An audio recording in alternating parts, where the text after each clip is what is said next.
Novel fairy tale episode number 3۔ اس نے خفگی سے پوچھا۔ وہ اس وقت نادان تھی۔ آرس تقی صدفی کا دفاع کر رہے تھے، مگر میں نادان نہیں تھا۔ کب تک بچپن کی بات کو دل سے لگا کر رکھو گے؟ آخرکار وہ تمہاری منگوہا ہے، اور آپ کب تک یہ چھپاتے رہیں گے کہ یہ دھمکی دینے والا کون ہے؟ عدنان ان کی بات قطعاً نظر انداز کرتے ہوئے بولا۔ کیا مطلب؟ آرس تقی چونکے۔ مطلب یہ کہ مجھے بتائیے کہ یہ دھمکی دینے والا کون ہے؟ وہ ان کے پاس بیڈ پر بیٹھا ہوا پوچھا، جہاں کچھ دیر پہلے صدفی بیٹھی تھی۔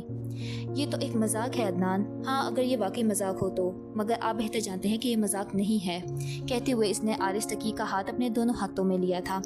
آپ بتائیے بھائی جان اس شخص کے بارے میں۔ آرس تقی عدنان کے اتنے یقین سے کہنے پر اسے چھٹلا نہ سکے۔ مجھ سے مت پوچھو، میں نہیں جانتا۔ وہ نظریں چڑھاتے ہوئے دھیمے لہجے میں بولے۔ دیکھیے، آپ مجھے بتائیے، ورنہ وہ آپ میں سے کسی کو بھی نقصان پہنچا سکتا ہے، اور یہ میں برداشت نہیں کر سکتا۔ آپ چاروں ہی سے تو جڑی ہے میری سانسوں کی ڈور، آپ چاروں ہی تو ہیں میری زندگی کا کل متاع۔ اگر آپ میں سے کسی کو کچھ ہوا تو میں کیسے جیوں گا؟ عدنان شدید پریشانی اور جذباتی ہوتے ہوئے بولا۔ پہلے تم چاروں متاع کی تشریح کرو کہ ان میں کون کون آتا ہے۔ آرس تقی اس کے جذبات پر بند باندھتے ہوئے اسے شرارتی سے چھیڑا، جس پر اس کا چہرہ لمحے بھر کے لیے سرخ ہوا تھا۔ وہ 3 ہیں، میں غلطی سے صحیح کہہ گیا۔ آرس تقی عدنان کا جملہ کاٹتے ہوئے مسکرا کر بولے۔ آپ مجھے موضوع سے ہٹانا چاہتے ہیں، ہے نا؟ عدنان انہیں خفگی سے دیکھ رہا تھا۔ اور تم چوتھی کی تشریح کرنے سے بچنا چاہتے ہو۔ وہ جان گیا کہ اب آرس تقی اسے کچھ نہیں کہیں گے، بلکہ اسے چھیڑتے ہی رہیں گے۔ آپ مجھ سے کتنا ہی چھپائیں، مگر میں جان کر ہی رہوں گا۔ وہ کہہ کر جانے کے لیے پلٹا تو کمرے میں محسیمہ میں بسے پہلی منزل کے سارے رشتہ دار کمرے میں گھس گئے تھے۔ ایاز تقی، ریاض تقی، ان کی بیویاں، ان کے بچے۔ عدنان لب بھینچے باہر نکل گیا تھا کہ اس کے قدم ریاض تقی کے سوال پر رکے تھے۔ کیا بات ہے آرس، کوئی پریشانی ہے؟ نہیں بھائی جان، کوئی پریشانی نہیں ہے، سب ٹھیک ہے۔ آرس تقی کا جواب سن کر وہ باہر نکل گیا تھا۔ آخر ایسا کون تھا جس نے بھائی جان جانتے تھے مگر میں نہیں جانتا، اور نہ ہی وہ مجھے بتا رہے ہیں۔ تم کہاں جا رہی ہو؟ مارسیا دوریجیلا سے پوچھتی ہوئی اس کے کمرے میں داخل ہوئی تھی، جہاں دوریجیلا مرر کے سامنے کھڑی اپنے عبائے کے اوپر کا سکارف سیٹ کر رہی تھی۔ ہبت النباتات۔ دوریجیلا کی جانب سے مختصر سا جواب آیا تھا۔ کچھ دنوں کے لیے جانا بند کر دو۔ مگر کیوں آپی؟ مارسیا کے کہنے پر دوریجیلا نے اسے پلٹ کر دیکھا، بس احتیاطاً۔ مگر کس لیے؟ وہ تو ایک مذاق تھا نا؟ اگر مگر کیوں کر رہی ہو؟ جو کہا ہے وہ مان کیوں نہیں لیتی؟ مارسیا جھنجھلا کر بولی، جس پر دوریجیلا نے اسے حیرت سے دیکھا تھا۔ آج سے پہلے کبھی مارسیا نے اس سے اس انداز میں بات نہیں کی تھی۔ مارسیا دوریجیلا کا حیران پریشان روحن سا چہرہ دیکھ کر شرمندہ ہوئی۔ سوری جلی، دیکھو میں تھوڑی پریشان ہوں، اس لیے تھوڑی ڈری ہوئی ہوں۔ میں تمہارے معاملے میں کوئی رسک نہیں لے سکتی، اگرچہ وہ مذاق ہی کیوں نہ ہو۔ مارسیا اب اسے نرمی سے کسی بچے کو سمجھانے کے انداز میں سمجھا رہی تھی۔ مارسیا سے ہی کہہ رہی ہے جلی بیٹا، تم کچھ دن محسیمہ سے باہر مت نکلو۔ عدنان کہتا ہوا کمرے میں داخل ہوا تھا۔ وہ بہت پریشان نظر آیا تھا۔ یہ محبت کا جذبہ اللہ نے عجیب سا بنایا۔ تکلیف کسی اور کو ہو تو درد کسی اور کو ہوتا ہے۔ ٹھیک ہے، دوریجیلا افسردگی سے کہتی گلاس وال کی جانب بڑھ گئی۔ عدنان اور مارسیا جو کمرے سے باہر جا رہے تھے، ایک دوسرے کو دیکھ افسردگی سے مسکرائے۔ کیا ہوا گڑیا، تم اداس کیوں ہو؟ کچھ دنوں کی ہی تو بات ہے، پھر سب نارمل ہو جائے گا۔ عدنان اسے خود سے لگاتے ہوئے بولا تھا۔ ایسی بات نہیں ہے چاچو، آپ لوگ پریشان ہیں تو مجھے بھی اچھا نہیں لگ رہا۔ دوریجیلا انہیں معصومیت سے دیکھ کر کہہ رہی تھی۔ میری معصوم بہن ماریسا جا کر دوریجیلا کی پشت سے جا لگی تھی۔ وہ عدنان کے داہنے بازو سے لگی کھڑی تھی۔ میری پیاری چنو منو بھانجیاں۔ دروازے سے لگی کھڑی صدفی کس خوشی میں پیچھے رہتی؟ یوں بھی تو عدنان سے قریب ہونے کا موقع ڈھونڈ رہی تھی۔ صدفی بھی جا کر مارسیا کی پشت سے لگی۔ عدنان جو شکوہ سے دونوں بہنوں کے سر پر ہاتھ پھیر رہا تھا، صدفی کو دیکھ لمحے بھر کے ساکت ہوا تھا۔ ان کی پوزیشن کچھ ایسی تھی کہ عدنان کے بازو سے دوریجیلا لگی تھی، پھر مارسیا، پھر صدفی۔ اگلے ہی پل عدنان صدفی سے نظریں ہٹاتا ہوا گردن موڑ کر اپنے پیچھے دیکھا جہاں بیڈ تھا، وہ پھر دوریجیلا کے سامنے سے ہٹا تھا۔ دوریجیلا جو عدنان سے ٹیک لگائی کھڑی تھی، مارسیا صدفی سے اور صدفی مارسیا سے، تو وہ تینوں بیڈ پر ایک دوسرے پر گرتی ہوئی چیخنے لگی۔ چاچو، آپ ایسا کیسے کر سکتے ہیں؟ مارسیا برا سا منہ بنا کر چیخی تھی۔ میں نہ کہتی کہ یہ انتہائی درجے کا کھڑوس آدمی ہے، بے حس نہ ہو تو صدفی بری طرح بگڑتے ہوئے بولی تھی۔ وہ تینوں ابھی تک ایک دوسرے پر گری ہوئی تھی۔ درے یلا مسکراتے ہوئے برا بلا کہتی مارسیا صدفی کو دیکھ رہی تھی، ساتھ ہی اس نے کمرے سے نکلتے عدنان کے لبوں پر بھی ہلکی سی مسکراہٹ دیکھی تھی۔ درے یلا کی فیری ٹیل کے وہ سبھی خوبصورت کردار تھے جن سے اس کی زندگی مکمل ہوتی تھی۔ وہ اپنی فیری ٹیل کی پرنسس تھی جس کا ناز و نخرہ کسی پرنسس کی طرح ہی اٹھایا جاتا تھا۔ وہ جانتی ہی نہیں تھی کہ غم دکھ کسے کہتے ہیں، آنسو کیسے ہوتے ہیں۔ وہ بچپن سے بن ماں کی بچی تھی، مگر کمال کی بات یہ تھی کہ اسے کسی نے اس کو ذرا بھی ایسا محسوس نہیں ہونے دیا تھا۔ درے یلا کو اپنی فیری ٹیل بے حد پسند تھی۔ وہ ہرگز بھی نہیں چاہتی تھی کہ جانتی تھی کہ عنقریب اس کی فیری لینڈ تباہ اور برباد ہونے والا تھا۔ اس سے اس کی پسندیدہ دنیا چھین لی جانی تھی اور سیاد دیو اسے بے رحم ظالم دنیا میں لے جانے والا تھا۔ ادھورا عشق تھا مگر مکمل کھا گیا مجھ کو۔ اور کیا چل رہا ہے تمہارا میڈم پرل کے ساتھ؟ ہر جانب تم دونوں کی خبریں ہی چھائی ہوئی ہیں۔ فہی صوفے پر نیم دراز ٹی وی دیکھتا بلیک ڈیول کے قریب سنگل صوفے پر بیٹھا ہوا تھا۔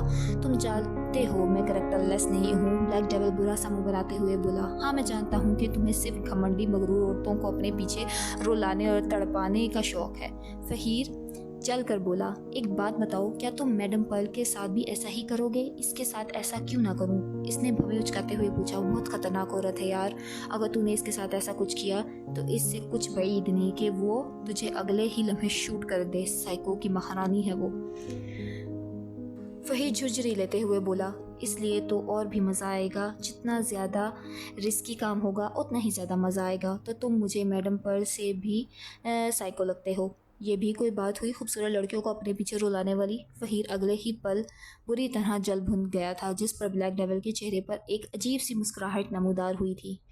فہیر منا سے کہو کہ اس لڑکی کو ڈرانا ہے، میرے خیال سے 1-2 ہوائی فائر کافی ہوں گے۔ تبھی اصغر پاشا وہاں آتا ہوا بولا تھا اور ساتھ ہی اس نے ان کے سامنے موجود سینٹرل ٹیبل پر ایک تصویر پھینکی تھی۔ اوکے باس، میں منا سے کہہ دوں گا، فہیر کہہ رہا تھا۔ بلیک ڈیول جو صوفے پر نیم دراز تھا، وہ تصویر میں ہنستی مسکراتی لڑکی کو دیکھ کر اٹھ بیٹھا۔ لمحے میں اس کی آنکھوں میں جس سے آگ دہک رہی تھی۔ یہ کام منا نہیں باس میں کروں گا، اس کام کو مجھ پر چھوڑ دیں۔ بلیک ڈیول تصویر کو اپنی آگ بھری نظروں سے دیکھتا کہہ رہا تھا، اس کا لہجہ جھلسا ہوا تھا۔ ماریسا تقی کو مارنا نہیں ہے ڈیول، اسے صرف ڈرانا ہے۔ اصغر پاشا اس کی حالت دیکھ پریشان ہوتے ہوئے بولا، جسے پتہ ہی نہیں اس نے سنا تھا بھی تھا یا نہیں۔ باس کیا ڈیول ماریسا تقی کو جانتا ہے؟ فہیر حیران پریشان سا کمرے سے نکلتے بلیک ڈیول کو دیکھ پوچھ رہا تھا۔ جانتا ہے، ماریسا تقی پر اس کے کئی پرانے حساب کتاب ہیں۔ بلیک ڈیول کا غصہ دیکھ لگ رہا ہے کہ اب ماریسا تقی کا اللہ ہی محافظ ہے۔ اصغر پاشا پریشان سا کہہ رہا تھا۔ وہ اپنی سپورٹس کار لے کر نکل رہی تھی کہ عدنان نے اس کا راستہ روکا۔ کہاں جا رہی ہو؟ ماریسا تھوک نکل کر رہ گئی۔ جس بات کا ڈر تھا وہی ہوا تھا۔ عدنان نے صدفی کو بھی کچھ دنوں کے لیے ہاسٹل سے ماسیما میں شفٹ کروا دیا تھا۔ کچھ دنوں تک صدفی کا بھی باہر جانا منع تھا۔ چاچو ابھی جوائن کیا ہے میں نے فرسٹ نیوز چینل کو، اگر شروعات میں ہی چھٹیاں کروں گی تو باس نکال دیں گے مجھے۔ ماریسا منت بھرے لہجے میں بولی تھی۔ نہیں نکالے گا تمہارا باس، میں بات کر لوں گا اسے، اس لیے تم بھی کچھ دنوں کے لیے ماسیما سے باہر مت نکلو، عدنان سختی سے بولا، جس پر وہ جھنجھلا گئی۔ چاچو میں اپنی حفاظت خود کر سکتی ہوں، میں جانتا ہوں، پھر بھی کوئی رسک نہیں لے سکتا، وہ حتمی انداز میں بولا۔ اوکے سائڈ دیجیے، مجھے کار سے نکلنا ہے۔ ماریسا جیسے ہتھیار ڈالتے ہوئے اسے پیچھے سے رکھنے کا اشارہ کیا، جیسے وہ کار کھولتے ہوئے باہر نکلنا چاہ رہی ہو، جس پر عدنان کار کے ڈور سے کافی پیچھے سے رکھ گیا تھا۔ سوری چاچو، جانا ضروری ہے، میں چھٹی نہیں کر سکتی، آپ میری فکر مت کریں۔ اگلے ہی پل ماریسا کی سپورٹس کار زناٹے سے اس کے گھر کے قریب سے گزری تھی، جس پر عدنان لمحے بھر کے لیے حیران ہوا تھا۔ اگلے ہی پل ناراضگی سے ماریسا کی ریڈ سپورٹس کار کو دیکھ رہا تھا جو گیٹ سے باہر نکل رہی تھی۔ اکثر انتہائی ہوشیار اور چلاک میجر عدنان تقی کو بھی وہ بیوقوف بنا جاتی تھی۔ شہر کے وزیر کا کار ایکسیڈنٹ ہو گیا تھا۔ مارسیا فوراً اپنے ساتھیوں کے ساتھ وہاں پہنچی تھی۔ وہ پہلی تھی وہاں پہنچنے والی۔ जब न्यूज़ कवर करके वो अपना सामान समेट रहे थे तब बाकी के न्यूज़ चैनल की गाड़ियाँ वहाँ पहुँची थी, जिस पर इसके लबों पर मुस्कुराहट दौड़ गई थी। इस न्यूज़ को सबसे पहले इनके चैनल कास्ट करने वाला था। वैसे भी वो बहुत जल्द ही लोगों की नज़रों में आ गई थी। इसके मखसूस दो टोक अंदाज की वजह से इसे लोग बहुत तेज़ी से पसंद करने लगे थे। जितना लोग इसे पसंद करते थे, कुछ लोग इतना ही सख्ती से नापसंद करते थे, क्योंकि वो मार्सिया तकी थी जो बिना डरे बड़े बड़े लोगों के करतूतों को बरज़रे आम पले आती थी। अब चाहे इसमें मिनिस्टर हो, बड़े बड़े अफसर हों या बिजनेसमैन, वो अपना काम खत्म करके स्पोर्ट्स कार की जाने बढ़ी थी। वो रिमोट से ड्रोन लॉक करती तो वो आप हैं मिस तकी जो गरीबों को हरासा करती हैं। मार्सिया जिसने डोर की जानिब हाथ बढ़ाया था, अपनी पुश से आती हुई आवाज़ सुनकर मुड़ी। क्या मतलब? सामने पुलिस यूनिफॉर्म में मलबूस खड़े इस स्मार्ट और हैंडसम से बंदे से इसने पूछा था, जो आंखों पे स्याह धूप का चश्मा लगाए खड़ा हो। पुलिस कम और मॉडल ज़्यादा लग रहा था। मतलब ये कि मिस तकी आप अमीर हैं तो जो चाहे वो कर सकती हैं, क्योंकि आपको आपकी दौलत बचा लेगी। सामने वाले के लहजे में तपिश थी। व्हाट रबिश, तुम कहना क्या चाहते हो? मार्सिया का मूड बिगड़ा था। मैं ये कहना चाहता हूँ कि मलका आलिया कि आपकी तफरीह आपको महंगी पड़ सकती है। वो निहायत तंज़ी अंदाज में एक एक लहजे को चबा कर अदा कर रहा था। नाम है मेरा नफरत, मैं जाती जहाँ वहाँ सब कुछ तबाह और बर्बाद कर देती, बस्तियों की बस्तियाँ उजाड़ देती, घरों को वीरां कर देती, दिलों को पैरों तले कुचल देती। मेरा नाम है नफरत। मतलब ये कि मिस तकी आप अमीर हैं तो जो चाहे कर सकती हैं, आपकी दौलत तो आपको बचा ही लेगी। आपका एडवेंचर काफ़ी ख़तरनाक हो सकता है। अगर ऐसे में किसी की जान चली जाए तो क्या आप अपने पैसों से इसकी जान खरीद सकती हैं? इसका लहजा काफ़ी तलख था, जिस पर मार्सिया ने हैरान होते हुए इसे गौर से देखा था। इसने तो इसे कभी अपनी शरारत का निशाना नहीं बनाया था। तुम होते कौन हो मुझे अब इतना लेक्चर देने वाले? और शायद तुम इस शहर में नए हो। मैं मार्सिया तकी हूँ और कभी गलत नहीं करती, हमेशा गलत के खिलाफ आवाज़ उठाती हूँ। वो तीखी नज़रों से इसे घूरती हुई सख्त लहजे में बोली थी। सही कहा, मैं आपके शहर का नया SIP हूँ, फौजान जुल्कफल। इसका लहजा मार्सिया को सुलगा रहा था। ऐसे बात कर रहा था जैसे एक एहसान कर रहा हो। हाँ तो? मार्सिया ने ठंडे ठार बदतमीज अंदाज में पूछा। तो ये कि मिस तकी, अगर किसी ने आपके खिलाफ कंप्लेन दर्ज कर दी तो मुझे आपको अरेस्ट करने से ना आपके बिजनेसमैन बाबा वो रोक सकेंगे, ना आपके मेजर चाचू जिनके नाम पर आप दम भरती हैं। फौजान ने तलख और तहकीर आमेज अंदाज में कहा था। व्हाट रबिश, क्या बकवास कर रहे हो तुम? हाँ, कौन करेगा मेरी कंप्लेन? और बीच में मेरे बाबा और चाचू को मत लाओ, तुम जैसे के लिए मैं ही काफ़ी हूँ। मार्सिया ने अपना लहजा फौजान से ज़्यादा तलख और तहकीराना अख्तियार किया, जिस पर फौजान पूरी तरह से लग गया। तुम जैसी जर्नलिस्ट मुझे सख्त जहर लगती हैं हसन साहब। मार्सिया के कहने पर इसने निहायत ही नफरत कहा था और साथ ही किसी को पुकारा। इसका दिल चाह रहा था कि मार्सिया को अभी ले जाकर टॉर्चर सेल में बंद कर दे, और ऐसी लड़कियां सख्त जहर लगती थी।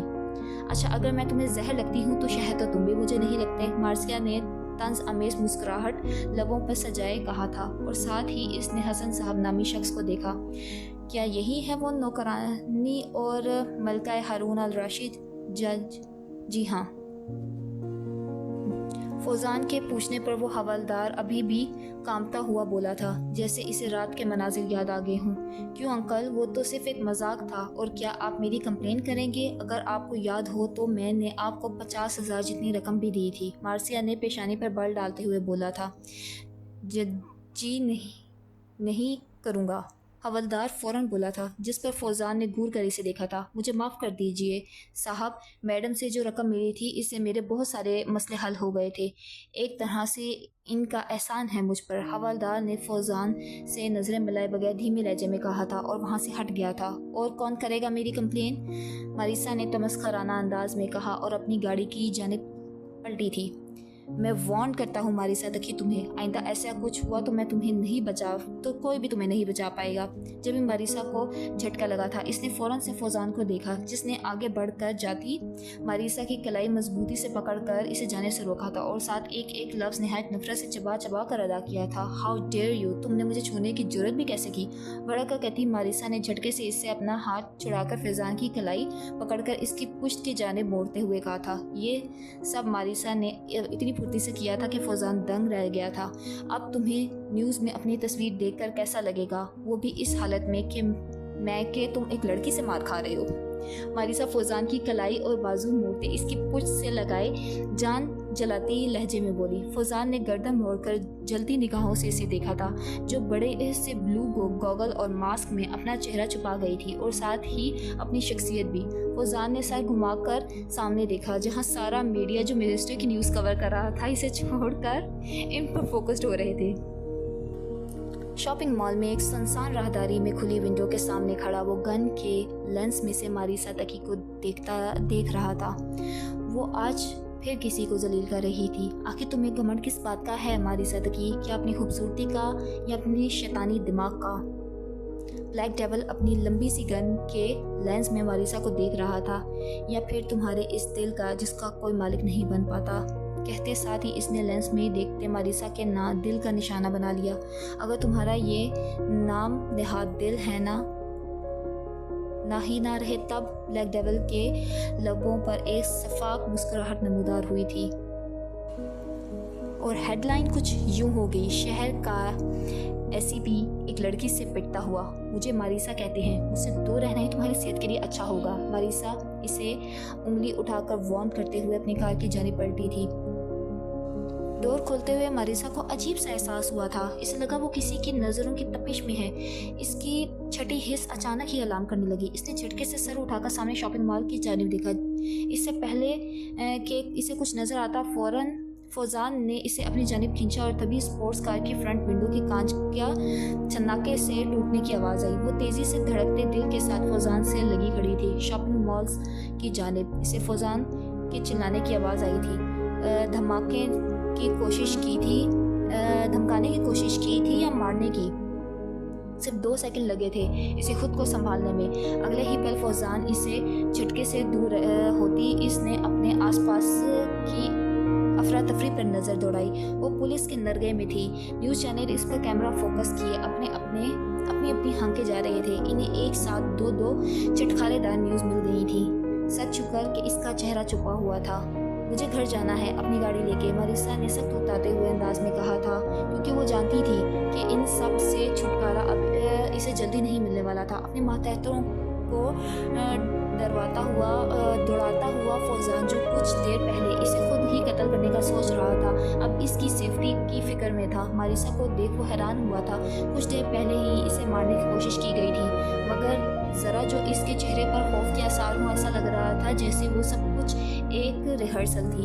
हम अपना काम ख़त्म करके आपको मुकम्मल सिक्योरिटी के साथ आपके घर पहुंचा देंगे, फौजान इससे सर लहजे में बोला था। इसे पहले मर्तबा एहसास हुआ कि जिनसे हम शदीद नफरत करते हैं इनके लिए भी हमें फ़राइज़ की अदायगी करना पड़ती है। मिस्टर SEP, मैं अपनी हिफाजत खुद कर लूँगी, वो बदमज़ा से बोली। अगर आपको याद हो, अभी आपकी जान मैंने बचाई है, इंतहाई तलख और कड़वे लहजे में फौजान ने इसे कहा था, जिस पर मार्सिया खून का घूंट पी रही थी। और अगर आप हमारे साथ कंप्रोमाइज़ नहीं करेंगी तो मुझे नाचार अदनान को कॉल करनी होगी ताकि वो आपको अपनी जिम्मेदारी पर ले जाए। नहीं चाचू नहीं, मारिसा घबरा कर मना कर गई। अगर अदनान आता तो इसकी बेइज्जती पक्की थी। ठीक है, मगर जल्दी काम निपटाओ। अगले ही पल वो नाचार हामी भर गई थी। मारिसा, क्या तुम ठीक हो? और तभी पुलिस का हसार तोड़कर अदनान इस तक आया था। ओ चाचू। अगले ही पल मारिसा आगे बढ़कर अदनान से लगी थी। अस्सलाम वालेकुम, इसने सलाम किया था। वालेकुम अस्सलाम, मैंने सुना था कि तुम्हारा ट्रांसफ़र हुआ है। थैंक्स। मारिसा का ख्याल रखने के लिए। अदनान फौजान को देखा, मुस्करा कर बोला। इन दोनों देख लग रहा था कि वो काफ़ी क्लोज हैं। तुम लोगों किसी पर शोभा है? अदनान की बात पर मुस्कुराया था और अगले ही पल इसके बाजू से लगी मारिसा पर एक उचकती नज़र डाल अदनान से पूछा, नहीं यार, तुम तो जानते हो मारिसा एक जर्नलिस्ट है और जर्नलिस्ट पर इस तरह के हमले होना कोई अजीब बात नहीं है। अदनान ने कहा था। वाकई चाचू ने सही कहा। फौजान के तंज़ीह अंदाज पर मारिसा इसे तेज़ नज़रों से देखा और कहा, जब लोगों को तलख सच्चाई हजम नहीं होती तब वो ऐसी ही घटिया हरकतें करते हैं। मारिसा के चबा कर कहने पर इसने नागवारी से इसे देखा था। वो नहीं बता सकता था कि इसे इस लड़की से कितनी नफरत थी, और सच तो ये था कि लड़की नफरत के ही लायक थी। ओके दोस्त, फिर मुलाकात होगी। घर में इस वक्त सब परेशान हो रहे होंगे। अदनान कहता हुआ मारिसा को लिए अपनी कार की जानिब बढ़ रहा था। मारिसा को मासीमा के गेट पर छोड़ते वो आरिस तकी के ऑफिस की जानिब निकल गया था। इधर मार्सिया के इंतजार में पूरा मासीमा लॉन में मौजूद था। दुरेजला और सफ़ी से छू छू कर इसकी सलामती का यकीन कर रही थी। फिर सोबिया ने आगे बढ़कर इसे खुद से लगाया था। बच्ची टीवी पर इतनी अच्छी लगती है, पता नहीं किसने दुश्मनी निकाली है, सोबिया ने कहा था। इसके अलावा सभी ने इससे आगे बढ़कर इससे खैरियत दरियाफ्त कर रहे थे। मार्सिया इनके दिखावे से शदीद बेजार हुई थी। अदनान सीधा आरिस तकी के कैबिन में चला आया था, जहां आरिस तकी किसी फाइल पर झुके थे। अदनान सीधा इनके पास ऐसे ही आया था कि मार्सिमा के साथ हुए हादसे की खबर वो इन्हें सलीके से देना चाहता था। वो नहीं चाहता था कि आरिस तकी ये खबर किसी और से सुने, इनकी तबीयत ख़राब हो, मगर शायद इनके आने में कुछ देर कर दी थी। इधर वो अंदर आया, तभी टेलीफोन का सीट बजने लगा। आरिस तकी इसे बैठने का इशारा करते हुए रिसीव कर कान से लगाया। हेलो, क्या? इनका चेहरा सफ़ेद पड़ गया था। भाईजान, अदनान जो इन्हें ही देख रहा था लपक कर इनके पास आया। रिसीव ऑन इनके हाथ से छूट कर गिरा था। भाईजान, मार्सिया पर कातलाना हमला ज़रूर हुआ था, मगर वो महफूज है। अदनान इन्हें तसल्ली देने की कोशिश कर रहा था, जिनका चेहरा धीरे धीरे जर्द हो रहा था। वो मार्सिया थी जो खुद की हिफाजत कर सकती थी। अगर इसकी जगह यली होती तो। आरिस तकी के सीने में शदीद दर्द उठा। वो अपना दाहिने हाथ से सीना सहलाने लगे। भाईजान, आप ठीक तो हैं? अदनान इन्हें बेकरारी से पुकार रहा था। मेरी मासूम दुरे यली। इनका दर्द बढ़ते ही जा रहा था। भाईजान, यली को कुछ नहीं होगा, अदनान इनसे कह रहा था, मगर इनकी आंखें यली करते हुए बंद हो रही थी। अदनान कांपते हाथों से सेल फोन कान से लगाए कह रहा था, हेलो, एम्बुलेंस। इसकी आवाज़ भराई हुई थी। इमरजेंसी रूम के सामने मासीमा के सारे अब्बासी जमा इनके लिए दुआ गो थे। दूसरे दिन इनसे मिलने की इजाज़त मिली तो मार्सिया सबसे पहले दौड़ कर इनसे जा लगी थी। बाबा, इसकी आंखें भीगी हुई थी। वो खासी मजबूत असाब की मालिक थी, जिससे सिर्फ लोगों को रुलाना आता था, रोना नहीं। वो इस वक्त अपने बाबा को देखकर मोम की तरह पिघल गई थी। साइड में खड़ा फौजान जुल्फ़र इसे बेयकीनी से देख रहा था। दुरेजला कहाँ हैं? उन्होंने हनीफ सी आवाज़ में पूछा था। कैसे हैं भाई साहब आप? सानिया चचीन से मुखातिब हुई थी। यदी कहाँ हैं? हर सवाल के जवाब में वो सिर्फ दुरेजला को ही पुकारे जा रहे थे। बाबा, वो चाचू के साथ आ रही है, मार्सिया नम आंखों से इन्हें देखती हुई बोली। बाबा, जब ही आरिस तकी की जानिब दौड़ कर आती हुई दुरेजला रुक सी गई। ये इसके बाबा तो नहीं लग रहे थे, बेहद कमज़ोर, बरसों के बीमार जैसे। बाबा, वो रोती हुई इनसे जा लगी थी। मेरी यली, मेरी बच्ची। दुरेजला को खुद से लगाने के बाद ही आरिस तकी के बेकरार दिल को जैसे करार आया।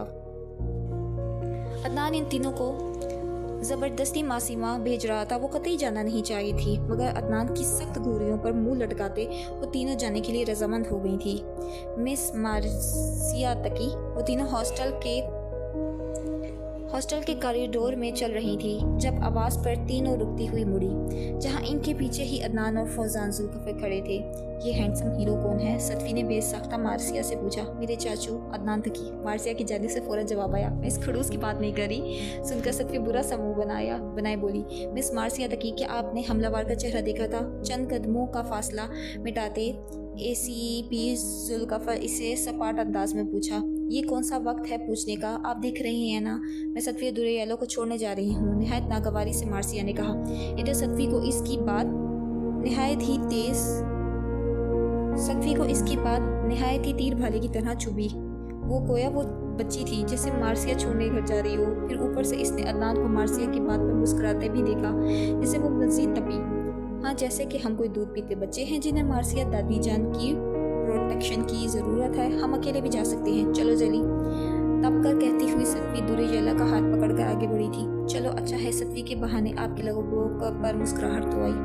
मार्सिया ने अदनान के लबों की गहरी होती मुस्कुराहट देखकर कहा था, जो सतवी को नाराज़ देख मज़ीद गहरी हो गई थी।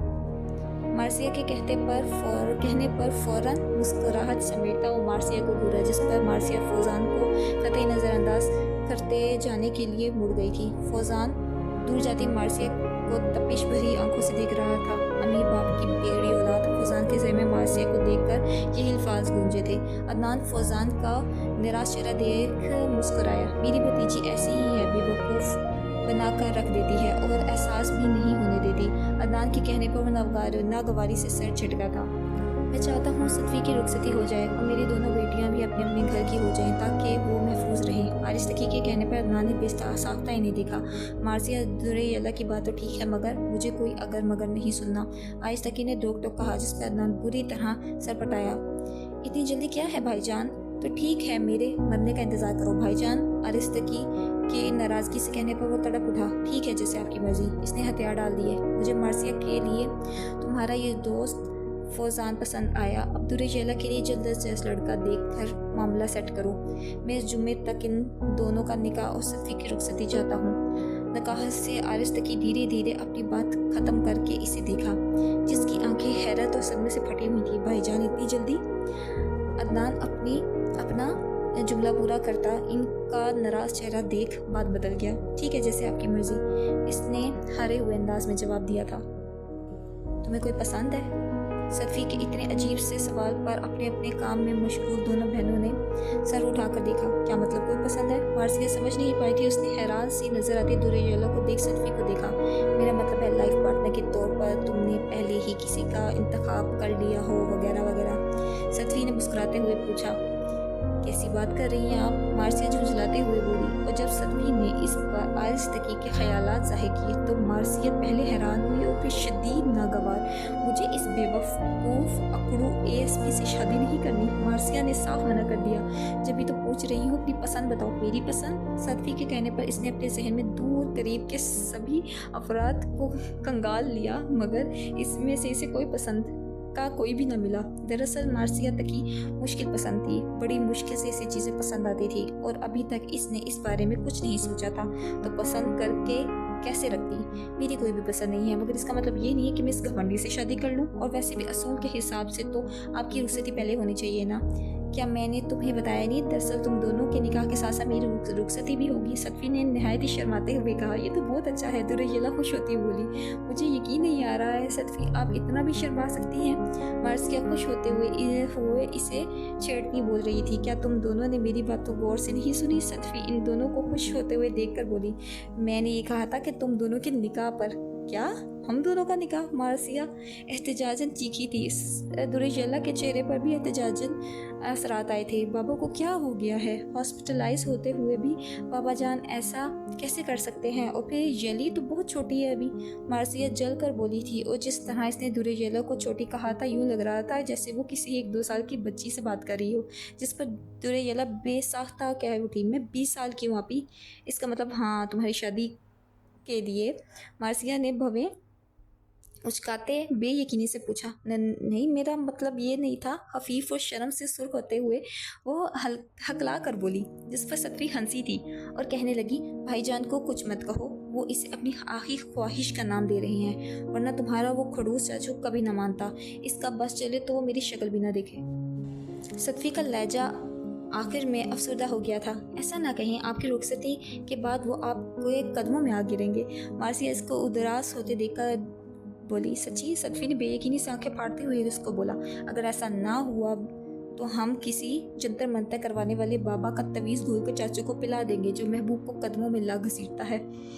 मार्सिया के कहने पर सतवी हंस पड़ी थी। दुरेयला भी मुस्कुराई थी। मार्सिया ने देखा कि कुछ देर पहले जब दुरेयला के चेहरे पर एहतजाजी किस्म के असरात थे वो अब नहीं थे और रहते भी कैसे। बाबा जान की आखिरी ख्वाहिश का नाम दे रहे थे। इनमें से कोई भी अपनी चाह कर भी इन्हें रद्द नहीं कर सकता था। और फिर रही इस घमंडी ASP की बात तो वो यूं भी इससे निपट सकती थी। कुछ ऐसे बाद बाबा जान की तबीयत संभलने के बाद वो डिवोर्स ले लेगी। मार्सिया लम्हों में आगे का प्लान तरतीब देखकर मुतमईन होती सतवी और दुरेयला की जानिब मुतवज्जा हुई जो शॉपिंग के मुतालिक बात कर रही थी।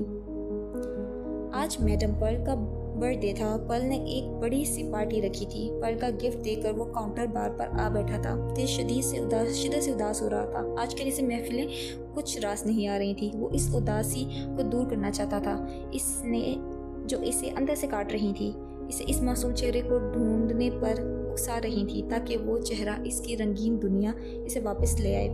Hi Prince Charles. जब ही वहाँ मार्गो आई थी। ब्लैक डेविल इसने खुश्क लहजे में तस्वीर की। अगर तुम खुद को इस नाम से क्यों बुलाना जाना पसंद करते हो?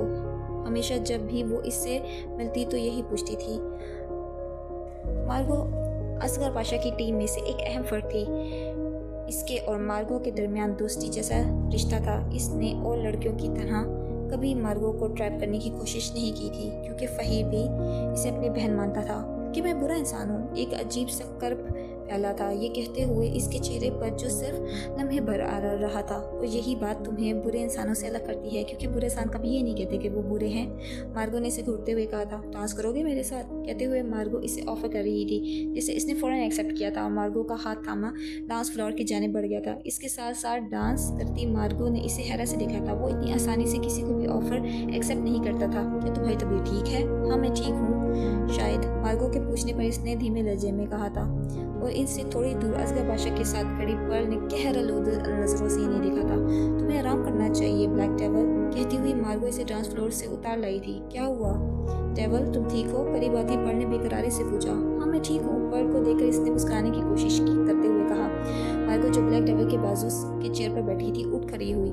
پرل مارگو کی خالی کرسی پر بیٹھی اسے شعلہ بار نگاہوں سے دیکھنے لگی۔ تمہیں فہیر بلا رہا ہے، پرل نے شعلے بار نظروں سے اسے دیکھتے ہوئے کہا تھا، جس پر مارگو گھبرا کر فوراً فہیر کی جانب بڑھی تھی۔ راستے میں مارگو کسی سے ٹکرائی تھی، جس کے سبب سامنے والا، جس نے اپنے مشروب کا گلاس کو اوپر اونچا کیا ہوا تھا، اس کے ہاتھ سے وہ مشروب مارگو کے چہرے پر جلتا تھا۔ وہ مشروب تھا یا اور کچھ، اس کے سبب مارگو کے چہرہ جلنے لگا تھا، اور اگلے ہی پل اس کے حلق سے فلک شگاف چیخیں نکلنے لگی تھی۔ فہیر بے ساختہ مارگو کی جانب بڑھا تھا، جو اپنا چہرہ دونوں ہاتھوں سے چھپائے بیٹھی کرب اور اذیت سے چیخ رہی تھی۔ مارگو کیا تم ٹھیک ہو؟ فہیر نے اسے پوچھا تھا۔ بلیک ڈیول بھی تیزی سے مارگو کے پاس آیا تھا، اور مارگو چہرے سے ہاتھ ہٹاتا اس کا چہرہ دیکھ بلیک ڈیول بے ساختہ پیچھے ہٹا۔ مارگو ایک طرف کا پورا چہرہ جھلس چکا تھا۔ جب پارٹی میں موجود سارے لوگ مارگو کو ششدر اور صدمے سے دیکھ رہے تھے، وہیں پرل نہایت ہی اطمینان سے ڈرنک کا گھونٹ بھر رہی تھی۔ اس کے لبوں پر ایک تمسخرانہ مسکراہٹ تھی۔ آخر یہ لڑکیاں کب سمجھیں گی کہ سیاہ دوست صرف سیاہ پری کا ہے؟ عدنان یار سوری، آج ہم نکاح کے لیے نہیں آ سکتے۔ دادا جان کو اچانک انجائنا کا اٹیک آیا ہے، انہیں ہم ہاسپٹل لے جا رہے ہیں۔ مما تمہارے بھائی جان سے بعد میں بات کر لیں گی، عباس جلدی کہہ کر بنا کچھ سنے کال کاٹ گیا تھا۔ عدنان سیل فون کان سے ہٹائے پریشانی سے آرستگی کو دیکھا، جو صوفے سے ٹیک لگائے بیٹھے ہوئے تھے اور مسکرا کر اپنے دوستوں سے باتیں کر رہے تھے۔ بھائی جان عباس کے دادا کو اچانک بیمار پڑ گئے ہیں، سو پروگرام کینسل کرنے کا کہہ رہے ہیں۔ عدنان جھک کر آرستگی کے کان میں دھیمے لہجے میں کہہ رہا تھا، جسے سن کر ایک لمحے کے لیے آرستگی کے چہرے پر سایہ سا لہرایا، مگر اگلے ہی پر وہ سنبھلتے ہوئے بولے، مسز رانا کو کال ملاؤ۔ آرستگی کے کہنے پر عدنان نے کال ملا کر سیل فون انہیں تھمایا تھا۔ عباس رانا عدنان کا آرمی دوست تھا، اس کی فیملی بہت اثر و رسوخ والی تھی۔ عدنان جانتا تھا کہ آرستگی خصوصاً دریجیلا کو لے کر پریشان تھے، اس لیے جب عباس رانا اور اس کی فیملی کے بارے میں جانا مطمئن ہو گئے، مگر اب عباس رانا کی دادا ہاسپٹلائز ہونے کی وجہ سے انہوں نے نکاح کے دن کو 2 دن آگے بڑھا دیا تھا، اتوار کے روز تک۔ خیر اب باقی کے فرائض صرف سبکدوش ہو جاؤں، انہوں نے کہتے ہوئے سیل فون اسے تھمایا۔ آرستگی کے اشارے پر عدنان ان کا ویل چیئر گھسیٹتا دریجیلا کے کمرے کی جانب بڑھا، جہاں وہ تینوں دولہنیں تھیں، جس میں سے ایک کافی پرجوش اور خوش تھی۔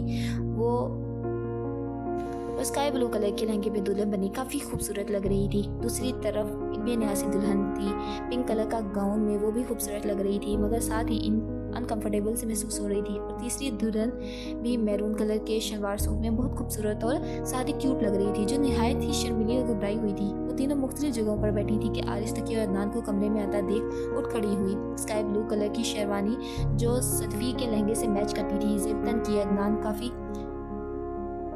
ہٹ کر ہینڈسم لگ رہا تھا۔ صدفی کا دل اسے دیکھ کر بری طرح دھڑکا تھا۔ آج صرف ماریسا کا نکاح ہوگا اور صدفی کی رخصتی، دریجیلا کا نکاح اب اتوار کو ہوگا۔ جلی تم تو بچ گئی، ماریسا نے اسے دیکھ فوراً کہا تھا، جس پر دریجیلا کے چہرے پر بھی اطمینان بھری مسکراہٹ آئی تھی۔ اور تبھی مولوی صاحب آئے، جس پر دریجیلا فوراً اپنا چہرہ ڈھانپ گئی۔ ماریسا سے ایجاب و قبول کے مراحل کے بعد ماریسا کے سامنے ایک رجسٹر کیا گیا۔ لمحے بھر کے رجسٹر پر دستخط کرنے سے پہلے ماریسا کا ہاتھ کانپا۔ وہ نم آنکھوں سے گردن اٹھائے اپنے بابا کو دیکھتی، جن کی آنکھوں میں نمی سی تھی۔ ماریسا کو اپنی جانب دیکھ انہوں نے اس کے سر پر ہاتھ رکھا تھا، اور پھر اگلے ہی پر ماریسا نے رجسٹر پر سائن کر دیے تھے۔ مبارک اور سلامت کا شور اٹھا تھا۔ अचानक हुई इस तकरीब में सिर्फ चंद करीबी अजीज़ मौजूद थे। मेहमान रात गए तक मौजूद रहे थे। सदफ़ी अपने कमरे से अपने सामने वाले कमरे में रुखसत होकर आ गई थी। अदनान के कमरे को मारिसा और दुरेशला ने बहुत दिल लगाकर सजाया था और अब वो अदनान के कमरे में बेड पर बैठी सदफ़ी को छेड़ रहे थे और सदफ़ी के हुक्म के मुताबिक इसके लहंगे को पूरे बेड पर फैलाए हुए थे। यार सदफ़ी, अगर बेड की सारी जगह आपका लहंगा ले लेगा तो बेचारे हमारे प्यारे चाचू कहाँ जाएंगे? मारिसा ने शरारत से इसे छेड़ा था। फिक्र न करो, मैं तुम्हारे प्यारे चाचू को बड़े प्यार से अपने इस दिल में बिठाऊंगी, वो तो पहले ही वहाँ विराजमान है। मारिसा ने हंस कर कहा, ये भी सही है। सदफ़ी खिलखिला कर हंसी थी और आज वो बहुत खुश थी। इसकी खुशी इसके चेहरे से रोशनी जैसी फूट रही थी। आप हमेशा इस तरह खुश रहीं खाला जानी। दुरेशला इन दोनों की बातें सुनकर मुस्कुरा रही थी। सदफ़ी को देख मुस्कुरा कर कहती, इसका रुखसार चूमा। Oh my cute doll. सदफ़ी ने इसे बाहों में लेकर दबाया था। आज भी तुम मुझे वही छोटी सी क्यूट सी 2 साला बच्ची लगती हो जिसके नाक साफ करती थी। सदफ़ी की बात काटते हुए मारिसा ने हंस कर कहा था, आप भी? मारिसा दोनों ने साथ ही एहतजाजन चिल्लाया था। ओके ओके सॉरी, चलो जल्दी चाचू आने वाले होंगे। मारिसा ने अगले ही पर दुरेशला को खींचकर वहाँ से ले गई थी। तकरीबन 1.5-2 घंटे के इंतजार के बाद अदनान कमरे में आया था और सदफ़ी का दिल ज़ोरों से धड़का था। इसे दरवाज़ा बंद होने की आवाज़ सुनी मगर सर उठाकर इसे देखने की हिम्मत कतई नहीं हुई। फिर अदनान के कमरे में चलने का एहसास पैदा हुआ। साथ ही इसे लगा वॉशरूम में घुसा हो। सदफ़ी ने वॉशरूम का बंद दरवाजे को नाराज़गी से देखा। पहले मेरे पास भी तो आ सकते थे। तभी वॉशरूम का दरवाज़ा खुलने की आवाज़ पर से वो फ़ौरन सर झुका गई थी। काफ़ी देर गुजर गई थी और वो इंतज़ार ही करती रह गई थी। अदनान तो क्या, अदनान की आवाज़ भी इस तक नहीं आ रही थी। हैरत से इसने सर उठाकर कमरे में नज़र दौड़ाई। अदनान सोफ़े पर सोता देखा तो सदमा हुआ था जैसे, और अगले ही पल झटके से उठते हुए अदनान की तरफ बढ़ी थी। जानते भी हो तुम, मैंने तुम्हारे लिए कितनी मेहनत की है? सदफ़ी ने इसके सर पर खड़े हुए तैर से पूछा था। पेशानी पे बाजू रखते सोते अदनान ने चेहरे पर से हाथ हटाकर तीखी नज़रों से इसे देखा, जो स्काई ब्लू लिबास में मलबूस दुल्हन बने सारे हथियारों से लेस थी। जैसे आज इसके सारे अकड़ नाराज़गी अना को बहलाने जाने की पूरी तैयारी की गई हो, जो आज इसे दूसरी मर्तबा मोहब्बत करने पर मजबूर कर रही थी। इसलिए वो इसकी जानिब नहीं देख रहा था, क्योंकि अदनान का कोई इरादा चित या ज़ेर होने का नहीं था। इसलिए अगले ही पल इसने चेहरे से फ़ौरन नज़रें हटा गया। 2 दिन से दोनों हाथ और पैरों पर भर भर कर मेहंदी लगाई बैठी थी और फिर पिछले 3 दिन से दिन में 10 मरतबा पार्लर के चक्कर लगाती जा रही थी। और आज सुबह से ब्यूटिशियन के सामने स्टैचू बनी बैठी थी ताकि वो मुझे तुम्हारे लिए पूरा सजा सके। और फिर इसके बाद इतनी मेहनत से बेड पर अपना लहंगा फैलाकर स्टाइल से बैठी थी सिर्फ तुम्हारे लिए। मगर फिर क्या हुआ? दूल्हे साहब आते हैं और बिना दुल्हन को देखे सोफे पर जाकर खराटे लेने लगते हैं। इससे ज़्यादा तो किसी लड़की और लड़की को क्या मिलेगा? फराटे से कहती हुई सदफ़ी की आंखें जैसे आखिर में आंसू से छलकने वाली हुई थी। इतनी बकवास करने के बजाय ये बताओ कि तुम चाहती क्या हो? अदनान इसके सामने खड़ा होता हुआ इसका कातिल गिरे रंग की आंखों में देखता पूछा। अलबत्ता सदफ़ी की खूबसूरत ग्रे रंग की आंखें और खमदार पलकें इसे निहायत ही आराम से चित कर गईं। डामाडोल होते दिल को संभालता, लबों पे हाथ फेरता इसने सदफ़ी को देखा, जो इसके सवाल पर मज़ीद गुस्से में आ गई थी। तो तुम तो ऐसा कह रहे हो जैसे मेरी हर चाहत पूरी करने वाले जैसे तुम हो। सदफ़ी ने जल कर कहा। कहकर तो देखो, शायद पूरी कर दूं। अब की मर्तबा कहते हुए अदनान का लहजा बदला था। क्या सच्ची? सदफ़ी अदनान की अचानक बदलते तेवर पर हकलाई। मुच्ची, कहो क्या चाहती हो तुम मुझसे? दरमियान में मौजूद 2 कदमों का फासला तय करते इसके नहायत करीब खड़े गहरी निगाहों से इसे देखता धीमे बोझल आवाज़ में पूछा, जिस पर सदफ़ी ने खुद को बादलों में उड़ता महसूस किया था। क्या तुम मेरे दामन में चांद तारे तोड़ कर ला सकते हो? बड़ी अदा से सदफ़ी ने पूछा था। व्हाट? चांद तारे? अदनान ने कहका लगाया था। मैं तुम्हारा आशिक नहीं बन सकता, हाँ तुम्हारा शोहर ज़रूर बन सकता हूँ। तंज़ियन ही मुस्कराहट लबों पर सजाते इसने हाथ बढ़ाकर सदफ़ी का झूमर ठीक किया।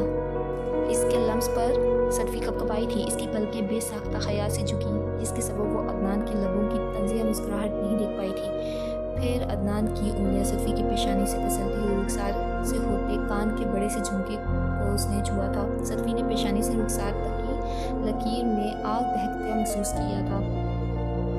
کاش کہ میں اب بھی تم سے محبت کر رہا ہوتا، تم نے میرے دل کو نہ مارا ہوتا، کاش، مگر سوری، اب میرے پاس دل ہی نہیں ہے جو تم سے محبت کرے، اس لیے مجھ سے کوئی امید مت رکھنا۔ اس کی تھوڑی جکڑتا اس کے چہرہ اوپر کیے اس کی گرے حیران آنکھوں میں دیکھ سپاٹ سے انداز میں بولا، کیا تم مجھے معاف نہیں کر سکتے؟ صدفی کا صدمہ سا ہوا تھا، جیسے معاف کرنا اتنا ہی آسان ہوتا، اور خصوصاً دل توڑنے والوں کا تو بالکل بھی نہیں۔ Novel fairy tale episode number 3۔ اس نے حفقی سے پوچھا۔ وہ اس وقت نادان تھی، آرز تقی صدفی کا دفاع کر رہے تھے، مگر میں نادان نہیں تھا۔ کب تک بچپن کی بات کو دل سے لگا کر رکھو گے؟ آخرکار وہ تمہاری منقوہہ ہے، اور آپ کب تک یہ چھپاتے رہیں گے کہ یہ دھمکی دینے والا کون ہے؟ عدنان ان کی بات قطعاً نظر انداز کرتے ہوئے بولا۔ کیا مطلب؟ آرز تقی چونکے۔ مطلب یہ کہ مجھے بتائیے کہ یہ دھمکی دینے والا کون ہے؟ وہ ان کے پاس بیڈ پر بیٹھا ہوا پوچھا، جہاں پہلے کچھ دیر پہلے صدفی بیٹھی تھی۔ یہ تو ایک مذاق ہے عدنان۔ ہاں، اگر یہ واقعی مذاق ہو تو، مگر آپ بہتر جانتے ہیں کہ یہ مذاق نہیں ہے۔ کہتے ہوئے اس نے آرز تقی کا ہاتھ اپنے دونوں ہاتھوں میں لیا تھا۔ آپ بتائیے بھائی جان اس شخص کے بارے میں۔ آرز تقی عدنان کے اتنے یقین سے کہنے پر اسے چھٹلا نہ سکے۔ مجھ سے مت پوچھو، میں نہیں جانتا، وہ نظریں چڑھاتے ہوئے دھیمے لہجے میں بولے۔ دیکھیے، آپ مجھے بتائیے، ورنہ وہ آپ میں سے کسی کو بھی نقصان پہنچا سکتا ہے، اور یہ میں برداشت نہیں کر سکتا۔ آپ چاروں ہی سے تو جڑی ہے میری سانسوں کی ڈور، آپ چاروں ہی تو ہیں میری زندگی کا کل متاع۔ اگر آپ میں سے کسی کو کچھ ہوا تو میں کیسے جیوں گا؟ عدنان شدید پریشانی اور جذباتی ہوتے ہوئے بولا۔ پہلے تم چاروں متاع کی تشریح کرو کہ ان میں کون کون آتا ہے۔ آرز تقی اس کے جذبات پر بند باندھتے ہوئے اسے شرارتی سے چھیڑا، جس پر اس کا چہرہ لمحے بھر کے لیے سرخ ہوا تھا۔ وہ 3 ہیں، میں غلطی سے صحیح کہہ گیا۔ آرز تقی عدنان کا جملہ کاٹتے ہوئے مسکرا کر بولے۔ آپ مجھے موضوع سے ہٹانا چاہتے ہیں، ہے نا؟ عدنان انہیں خفگی سے دیکھ رہا تھا۔ اور تم چوتھی کی تشریح کرنے سے بچنا چاہتے ہو۔ وہ جان گیا کہ اب آرز تقی اسے کچھ نہیں کہیں گے، بلکہ اسے چھیڑتے ہی رہیں گے۔ آپ مجھ سے کتنا ہی چھپائیں، مگر میں جان کر ہی رہوں گا، وہ کہہ کر جانے کے لیے پلٹا تو کمرے میں محسیمہ میں بسے پہلی منزل کے سارے رشتہ دار کمرے میں گھس گئے تھے۔ ایاز تقی، ریاض تقی، ان کی بیویاں، ان کے بچے۔ عدنان لب بھینچے باہر نکل گیا تھا کہ اس کے قدم ریاض تقی کے سوال پر رکے تھے۔ کیا بات ہے آرز، کوئی پریشانی ہے؟ نہیں بھائی جان، کوئی پریشانی نہیں ہے، سب ٹھیک ہے۔ آرز تقی کا جواب سن کر وہ باہر نکل گیا تھا۔ آخر ایسا کون تھا جس نے بھائی جان جانتے تھے مگر میں نہیں جانتا، اور نہ ہی وہ مجھے بتا رہے ہیں؟ تم کہاں جا رہی ہو؟ مارسیا دوریجیلا سے پوچھتی ہوئی اس کے کمرے میں داخل ہوئی تھی، جہاں دوریجیلا مرر کے سامنے کھڑی اپنے عبائے کے اوپر کا اسکارف سیٹ کر رہی تھی۔ ہبت النباتات۔ دوریجیلا کی جانب سے مختصر سا جواب آیا تھا، کچھ دنوں کے لیے جانا بند کر دو۔ مگر کیوں آپی؟ مارسیا کے کہنے پر دوریجیلا نے اسے پلٹ کر دیکھا، بس احتیاطاً۔ مگر کس لیے؟ وہ تو ایک مذاق تھا نا؟ یا اگر مذاق کوئی مگر کیوں کر رہی ہو؟ جو کہا ہے وہ مان کیوں نہیں لیتی؟ مارسیا جھنجھلا کر بولی، جس پر دوریجیلا نے اسے حیرت سے دیکھا تھا۔ آج سے پہلے کبھی مارسیا نے اس سے اس انداز میں بات نہیں کی تھی۔ مارسیا دوریجیلا کا حیران پریشان روحن سا چہرہ دیکھ کر شرمندہ ہوئی۔ سوری جلی، دیکھو میں تھوڑی پریشان ہوں، اس لیے تھوڑی ڈری ہوئی ہوں۔ میں تمہارے معاملے میں کوئی رسک نہیں لے سکتی، اگرچہ وہ مذاق ہی کیوں نہ ہو۔ مارسیا اب اسے نرمی سے کسی بچے کو سمجھانے کے انداز میں سمجھا رہی تھی۔ مارسیا صحیح کہہ رہی ہے جلی بیٹا، تم کچھ دن محسیمہ سے باہر مت نکلو۔ عدنان کہتا ہوا کمرے میں داخل ہوا تھا۔ وہ بہت پریشان نظر آیا تھا۔ یہ محبت کا جذبہ اللہ نے عجیب سا